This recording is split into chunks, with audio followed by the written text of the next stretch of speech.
Hey everyone, welcome to another deep dive. This time we're tackling Pennsylvania. You sent us a really interesting collection of sources. Looks like we've got historical accounts, some encyclopedia entries, and even some recent news clips. Yeah, it seems like there's a lot of interest in how Pennsylvania's history shapes the state it is today. It definitely does. And it's not just about Philly cheesesteaks and the Liberty Bell. We're talking about the birthplace of American democracy, a state that's been at the forefront of industry and innovation, and a place with a really unique cultural blend. You're right. It's a state that's often overlooked, but it's got a story that's as complex and compelling as any other. So let's start from the beginning. Before European settlers arrived, the land we now call Pennsylvania was home to various indigenous tribes. Yeah, you've got the Delaware, the Susquehannock, and of course the powerful Iroquois Confederacy. The Iroquois Confederacy? Now, that's a name that carries some weight. What was their influence like in the region? Well, their territory actually spanned a huge area beyond just Pennsylvania. And what's fascinating is their system of governance. It was really democratic for its time. They had this grand council where representatives from the different Iroquois nations would come together to make decisions. Wow, so they had a representative government way back then. That's pretty incredible. Yeah, it was. And it's quite different from the European monarchies that were dominant at the time. I'm seeing here that you've highlighted some stuff about their influence on early colonial governments. Is there a connection there? It's a thought-provoking idea, Right. for sure. I mean, I'm not saying William Penn directly copied their system, but it's interesting to consider how different cultures and forms of governance might have influenced each other. Okay, so let's shift gears a bit to William Penn's arrival in 1681.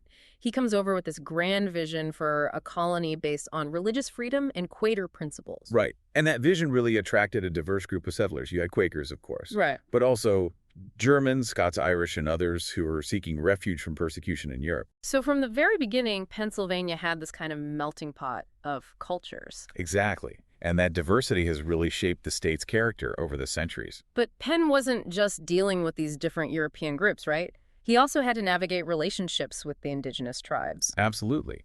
Penn's vision of peaceful coexistence didn't always translate into reality.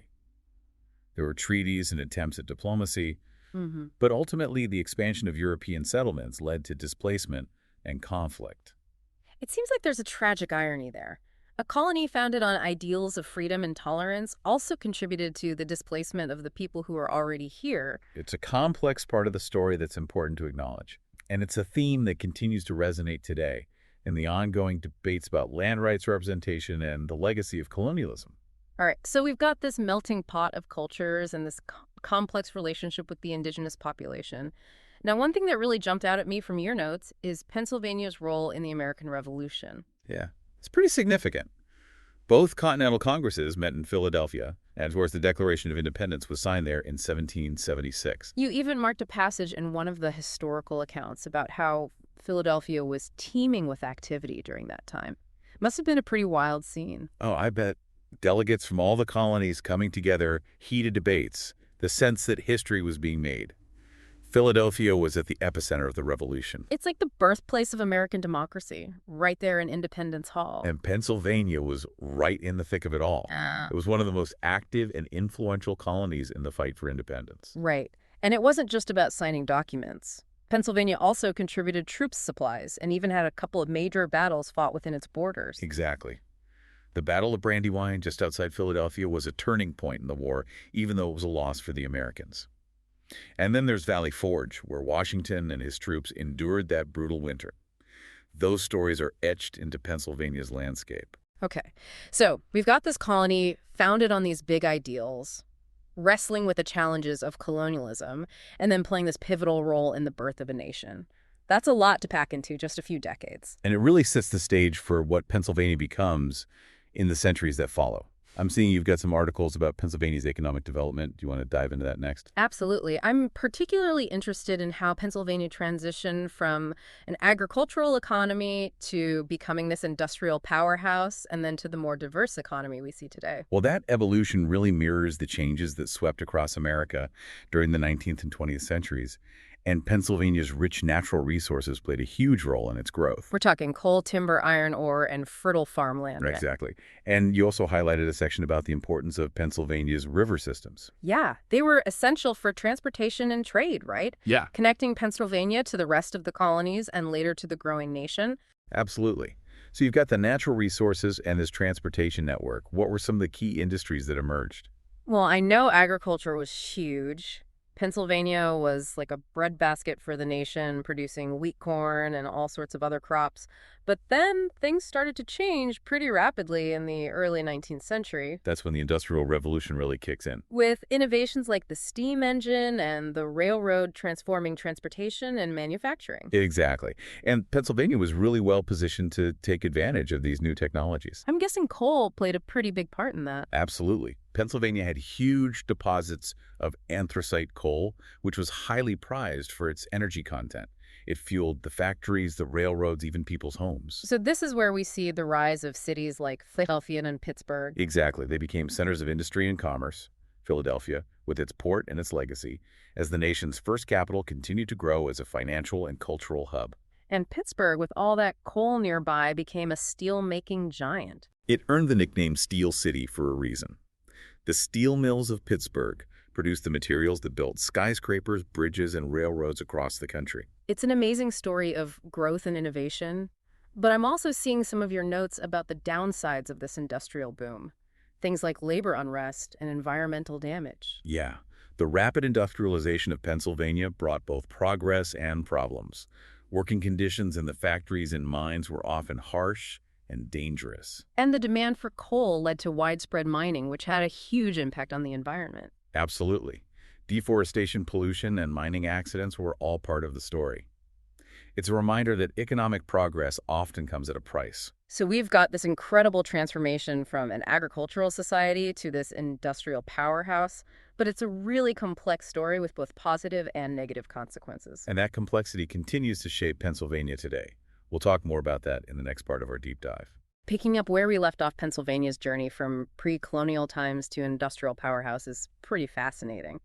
But now let's look at the cultural side of things. Yeah, Pennsylvania is so diverse. It's got these vibrant cities, and then you have these rural communities with strong traditions. Exactly. And one of the things that really stood out to me from your research was the Amish community and their way of life. It's definitely intriguing. Hmm. You know, in a state that's been at the forefront of so much change, to have this group that hold on to traditions so strongly. Yeah, it's like they're living in a different world almost, intentionally choosing to limit technology and maintain these centuries-old practices. And it really makes you think about progress and what constitutes a good life. Ah. It does. It challenges our assumptions. You highlighted some stuff about their approach to healthcare. That seems particularly interesting. Yeah.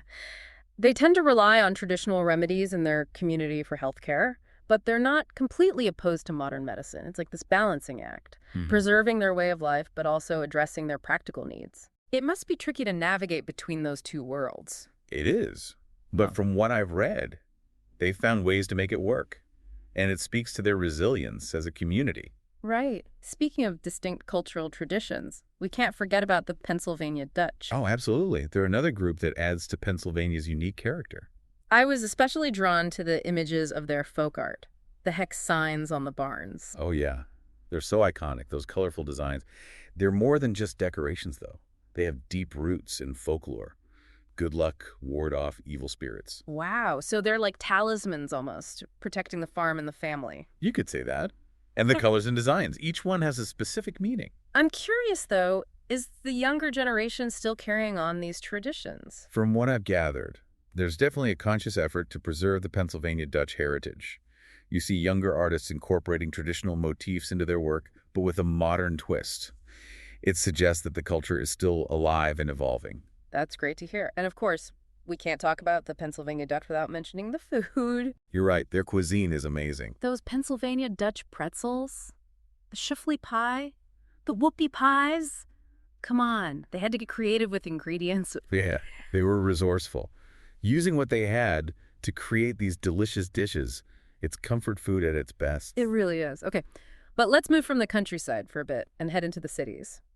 We've touched on Philadelphia's historical significance, but it's so much more than just a place where the founding fathers hung out. Right, exactly. It's a thriving modern city. I remember you saying you're a bit of an art enthusiast. What's the art scene like in Philly? It's fantastic. You've got world-class museums like the Philadelphia Museum of Art and then all these smaller independent galleries. It's a really dynamic mix. You get the sense that the city is embracing both its heritage and its future. And what about Pittsburgh? It seems like you're particularly fascinated by its transformation from steel town to tech hub. It is a remarkable story. The decline of the steel industry could have devastated Pittsburgh, but they reinvented themselves. It's like a phoenix rising from the ashes. I love that analogy. And what role has technology played in that reinvention? It's been huge.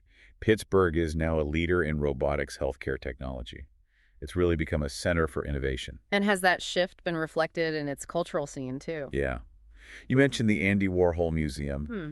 Having this iconic museum dedicated to pop art in a city that was once all about steel. It says a lot about Pittsburgh's evolution. Okay. So we've got these enduring cultural traditions like the Amish and the Pennsylvania Dutch, and then these modern dynamic cities. It's like a microcosm of the state as a whole. It really is. This Yeah. interesting mix of tradition and innovation. And that mix is also reflected in Pennsylvania's political landscape. Mm. You flag some articles about recent demographic shifts and how they're impacting elections. Right. There's this influx of younger college-educated residents, particularly in areas like Center County. And it's changing the political calculus, making Yeah. the state even more of a swing state in national elections. And it's not just about age, right? Yeah. It's also about shifting priorities. Like the environment, I saw you highlighted that. Yeah. Younger voters tend to be more concerned about climate change and sustainability, and that's putting pressure on policymakers to address those issues. It's forcing a conversation about how to balance economic development with environmental protection. Exactly. And Pennsylvania, with its history of both industry and natural beauty, is right at the center of that debate. Okay, so we've covered Pennsylvania's diverse cultures, its dynamic cities, and even how demographic shifts are influencing its politics. What's next? Well, we've seen how Pennsylvania's past has shaped its present. But what about its future? It seems like the state is at a crossroads, trying to figure out its role in a rapidly changing world. I like that. Let's dive into that. Okay, so we've established Pennsylvania is at a crossroads.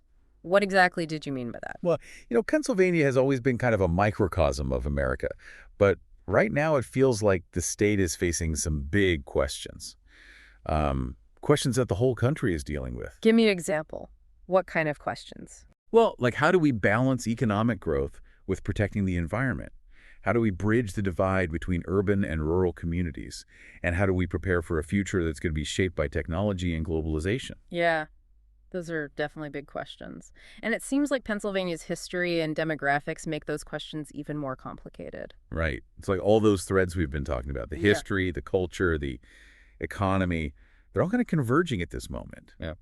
And it feels like Pennsylvania is at a turning point.